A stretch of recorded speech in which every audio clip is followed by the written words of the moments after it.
तो आज का जो वीडियो रहने वाला है वो रहने वाला है कि ब्रांडिंग क्यों जरूरी है। आप कम से कम पैसा खर्च करके अपना ब्रांडिंग खुद कैसे कर सकते हैं और लोगों से कैसे करवा सकते हैं। मैं बेसिकली आपको 5 टूल्स बताऊंगा, 5 टेक्निक्स बताऊंगा जिसको आप यूज करके अपना एक जबरदस्त ब्रांडिंग करवा सकते हैं और कर भी सकते हैं। तो दोस्तों आइए स्टार्ट करते हैं। तो नमस्ते दोस्तों, मैं हूं विवेक कुमार और आपका अपने चैनल में बहुत बहुत स्वागत करता हूं। तो पिछली वीडियो में हम लोगों ने देखा कि ब्रांड होता क्या है। कोई भी प्रोडक्ट या सर्विस को ब्रांड की जरूरत पड़ती है कि लोग उसे इतने कॉम्पिटिटिव इन्वायरमेंट में उसे पहचान सके कि वो ब्रांड क्या चीज से रिलेटेड है। तो ये तो हो गया ब्रांड। अब दोस्तों ब्रांडिंग का जरूरत इसलिए पड़ता है। ब्रांडिंग क्यों जरूरी है? तो ब्रांडिंग सिर्फ इसलिए जरूरी नहीं है कि लोग आपके प्रोडक्ट को याद रख सके। ब्रांडिंग इसलिए भी जरूरी है कि आप अपने कस्टमर को क्या देने वाले हैं या आपका कस्टमर आपसे क्या उम्मीद करता है, कि वो एक्सपेक्ट क्या करे कि आप उसको क्या देंगे। ये बहुत जरूरी होता है कि ये समझने के लिए। अब ब्रांडिंग का जो ओवरऑल इंपैक्ट होता है दोस्तों, वो आपके ब्रांड के ऊपर पड़ता है, आपके कंपनी के ऊपर पड़ता है कि आपका कितना ज्यादा ग्रोथ होगा, कितना ज्यादा सेल होगा। ये ब्रांडिंग के ऊपर भी डिपेंड करता है, आपके प्रोडक्ट और सर्विसेज के साथ साथ। तो दोस्तों वो जो मैं टेक्निक आपको बताऊंगा उसमें आपको एक जबरदस्त, आप कोई भी फॉर्मूला को आप यूज करेंगे अपने प्रोडक्ट के लिए या अपने ब्रांड के लिए, तो उसमें आपको एक जबरदस्त जंप मिलेगा और बहुत ही हाई ग्रोथ मिलेगा। तो दोस्तों आइए स्टार्ट करते हैं। पहला जो मेरा जो फॉर्मूला है वो है clarity. Clarity about your product and services. आपको मतलब कि give your customer a crystal clear message about your product and services. कहने का मतलब दोस्तों कि आपका जो प्रोडक्ट है, आप जो कस्टमर से बात कर रहे हैं, वो साफ साफ उसको दिखाई देना चाहिए, साफ साफ उसको सुनाई देना चाहिए और उसको समझ में भी आना चाहिए। ज्यादातर समय हमारे बिजनेसमैन भाइयों के साथ क्या होता है कि उनको लगता है कि उनका प्रोडक्ट में ही खराब है, लेकिन ऐसा नहीं है दोस्तों। हमेशा उनका प्रोडक्ट में दिक्कत नहीं होता है। कभी कभी क्या होता है कि उनका प्रोडक्ट सर्विस सब चीज सही है, लेकिन उनका जो बात है, जो उनका मैसेज है, वो कस्टमर तक सही से पहुंच नहीं पा रहा है। कस्टमर उनके बातों को समझ नहीं पा रहा है। और वहीं पे जो आपका कंपटीटर है, भले ही उसका प्रोडक्ट आपसे बेहतर ना हो, लेकिन उसका सेल में ग्रोथ हो जाता है। क्योंकि उसका जो, मान लीजिए कि उसका तब क्या हो रहा है ना कि वो अपने बातों को कस्टमर तक बहुत अच्छे से पहुंचा पा रहा है। तो अगर आपके ब्रांड में क्लैरिटी नहीं है तो कस्टमर दूसरी ब्रांड की तरफ मूव कर जाएगा। जैसे कि मान लीजिए कि एक मूवी बन रहा है, मूवी है, तो उसमें जो ऑडियंस होते हैं ना, उनको कुछ बातों को समझना बहुत जरूरी होता है, तभी वो बैठ के उस मूवी को देखेंगे। जैसे कि मान लीजिए कि हीरो कौन है मूवी का, और उसके बाद हीरो को चाहिए क्या, हीरो को जो चाहिए उसको पाने के लिए उसे किसे हराना पड़ेगा। ये सब बेसिक्स क्वेश्चन होते हैं। अब मान लीजिए कि अगर वो हीरो जीते ही ना, तो कितना बुरा होगा। मतलब वो फिर उस मूवी को आप इंटरेस्टेड नहीं रहिएगा, उस मूवी को आप नहीं देखिएगा। तो ये सब जो बेसिक क्वेश्चंस का आंसर अगर ऑडियंस नहीं दे पा रहे हैं तो मूवी फ्लॉप कर जाएगी। तो इसी तरह से आपका हीरो कौन है, सेम चीज आपके ऊपर भी अप्लाई होता है, आपके ब्रांड के ऊपर भी अप्लाई होता है। आपके ब्रांड के लिए, आपके लिए हीरो आपका कस्टमर है, तो सेम चीज उसके लिए भी अप्लाई होगा। आपका कस्टमर को आपका जो मतलब जो आप बताना चाह रहे हैं ना, वो उसको एकदम साफ साफ समझ में आना चाहिए। अगर आप ये नहीं आइडेंटिफाई कर पा रहे हैं, जो कस्टमर का जो बेसिक्स क्वेश्चंस उनके लिए भी होता है, अगर आप इसमें ये नहीं आइडेंटिफाई कर पा रहे हैं कि आपका प्रोडक्ट और सर्विस लेने के बाद आपके कस्टमर की जिंदगी में क्या बदलाव आने वाला है, क्या चेंज होगा, तो फिर कोई फायदा नहीं है। तो फिर कस्टमर तो मूव कर जाएगा। जैसे कि आप एक बात को अच्छे से समझ लीजिए कि कस्टमर को आप क्या बोलते हैं और आप क्या समझाना चाहते हैं, और वो कस्टमर आपका क्या समझ रहा है, ये दोनों अलग अलग चीज है दोस्तों। और कस्टमर का बाइंग डिसीजन, कि कस्टमर आपका प्रोडक्ट जो खरीदेगा वो क्या समझ रहा है, उसके ऊपर डिपेंड करता है कि वो आपके प्रोडक्ट को लेगा या नहीं लेगा। ये एक फॉर्मूला है दोस्तों कि the more you confuse the more you lose. जितना आप अपने कस्टमर को कंफ्यूज करिएगा, जितना आपका कस्टमर को अपना दिमाग लगाना पड़ेगा आपके प्रोडक्ट और सर्विस को समझने के लिए, उतना ही ज्यादा आपका कस्टमर आपसे दूर होता हुआ चला जाएगा और फिर वो मूव कर जाएगा।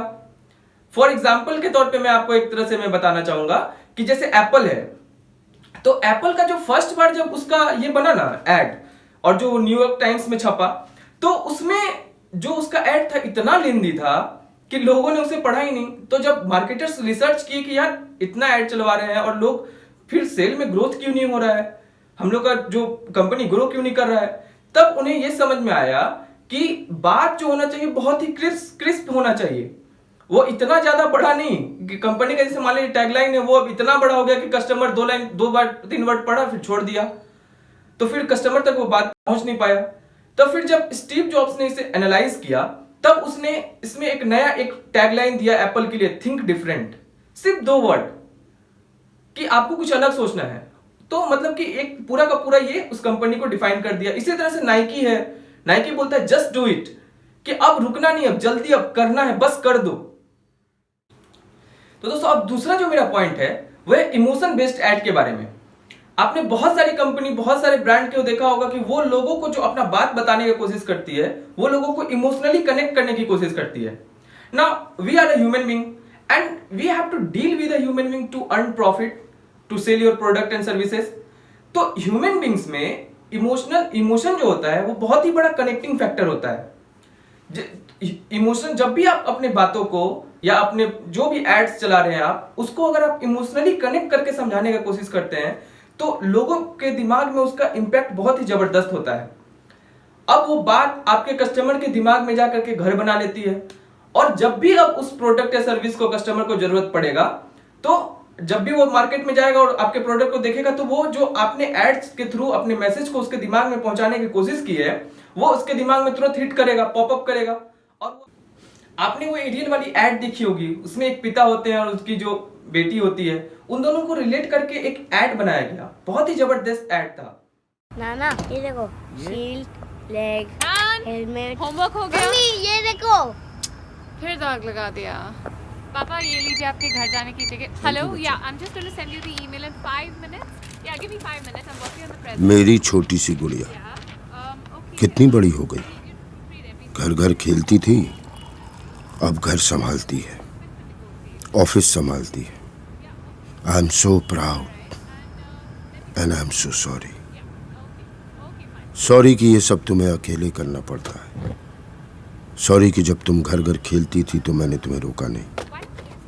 ये नहीं कहा कि ये सिर्फ तुम्हारा काम नहीं है, तुम्हारे हस्बैंड का भी है, पर कहता भी कैसे है। और मेरी ग्रीन शर्ट धो देना। मैंने भी तो कभी तुम्हारी मम्मी की हेल्प नहीं की, और तुमने जो देखा वही सीखा। तुम्हारे हस्बैंड ने भी बचपन में यही देखा होगा। घर घर खेलते वक्त वो टीवी देखने की या न्यूज़पेपर पढ़ने की एक्टिंग करता होगा, और तुम जैसी कोई छोटी सी लड़की चाय बनाने की एक्टिंग करती होगी। उसके डैड की तरफ से सॉरी, तुम्हारे डैड की तरफ से सॉरी, और हर उस डैड की तरफ से सॉरी जिसने कई कई सालों से एक गलत एग्जाम्पल सेट किया है।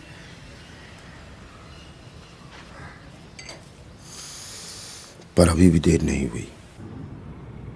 इस सॉरी के साथ मैं अपनी तरफ से एक छोटी सी कोशिश करूंगा कि घर के काम में मम्मी की हेल्प करूं। किचन का किंग ना बन पाऊं तो कम से कम लॉन्ड्री में तो हाथ बटाऊं। इतने साल एक गलत एग्जाम्पल सेट किया है, अब कुछ सही कर जाऊं। तुम्हारा पापा।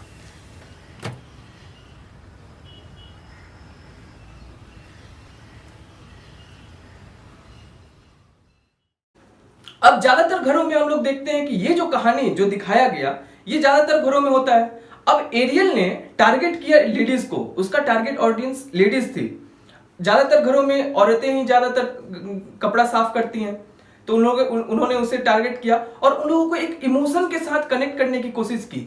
जो उन्होंने, मार्केटर्स तो हमेशा रिसर्च करते ही रहते हैं, उन्होंने देखा कि लेडीज लोग क्या महसूस करती हैं और उसी चीज को कनेक्ट करके उन लोगों ने दिखाया।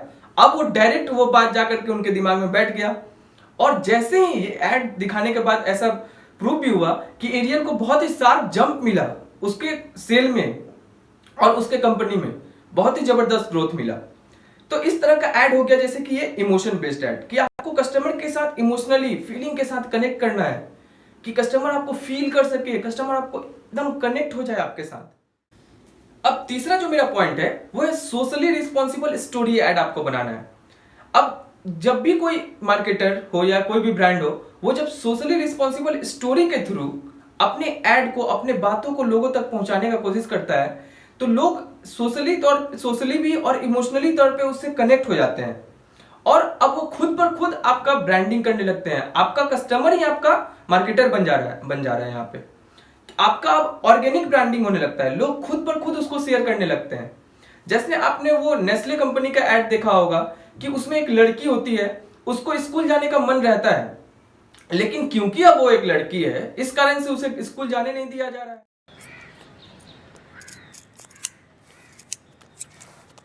अरे ये क्या कर रही है? आज ना दीदी फिर से रो रही थी। क्यों? दीदी कह रही थी उसे स्कूल जाना है, तो पापा ने बोला तू स्कूल नहीं जा सकती, स्कूल से भैया जाएगा। इसलिए मैंने सोच लिया है कि मैं भी भैया जैसे बाल काट के भैया जैसे कपड़े भी पहन लूँगी, और फिर सबको लगेगा कि मैं लड़का हूँ, और फिर मुझे भी स्कूल जाने मिलेगा। फिर मेरी चौक आएगी, नई स्लेट आएगी।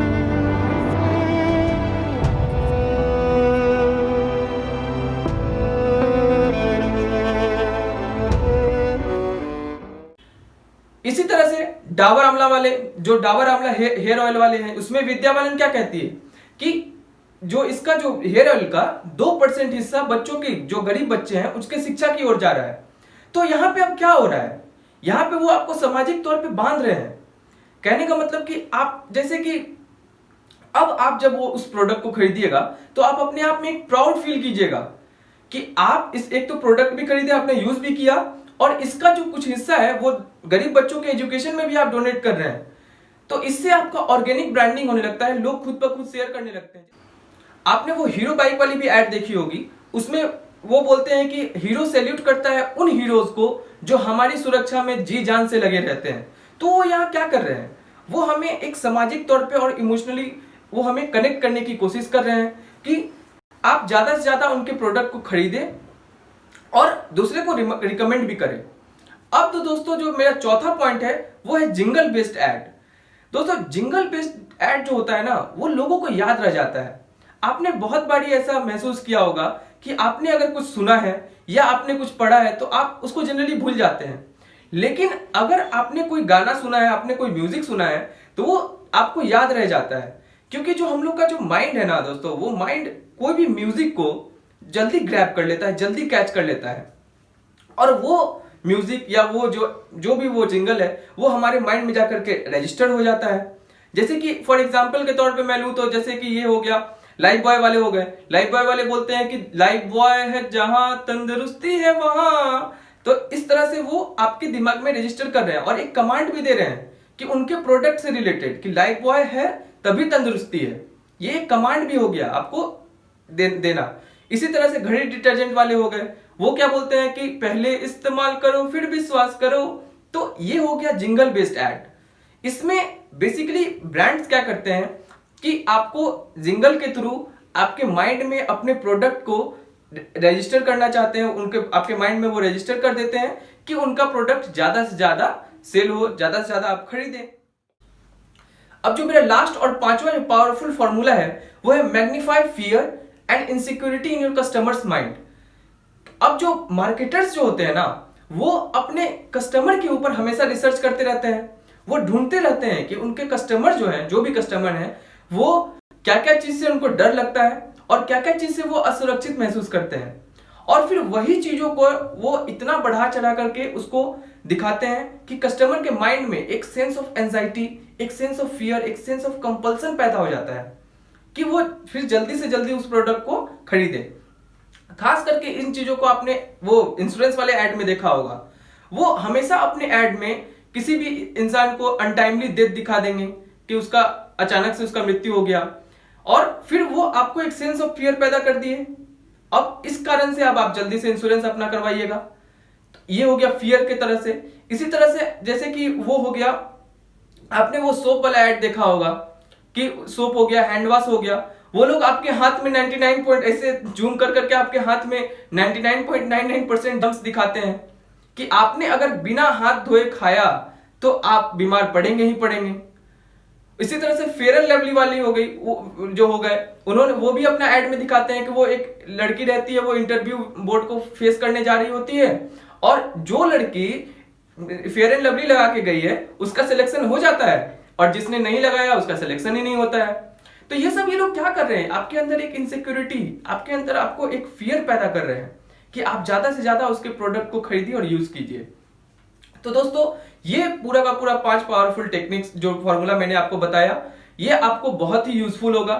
आपको इसमें कहीं भी अगर समझने में दिक्कत हुआ है तो आप मुझसे नीचे कमेंट सेक्शन में पूछ सकते हैं। और मैं आपको एक होमवर्क दे रहा हूं कि आपको टोटल जो भी 5 मैंने आपको फॉर्मूला बताया है, जो भी एग्जाम्पल मैंने दिया है वो तो मैंने अपना दिया, आपको भी उससे रिलेटेड एग्जाम्पल कमेंट सेक्शन में देना है। तो आशा करता हूं कि आपको ये वीडियो समझ में आई होगी। कहीं भी दिक्कत हो तो आप मुझसे पूछ ही सकते हैं। और मेरे वीडियो को लाइक कीजिए, सब्सक्राइब कीजिए और शेयर जरूर कीजिए। बहुत बहुत धन्यवाद।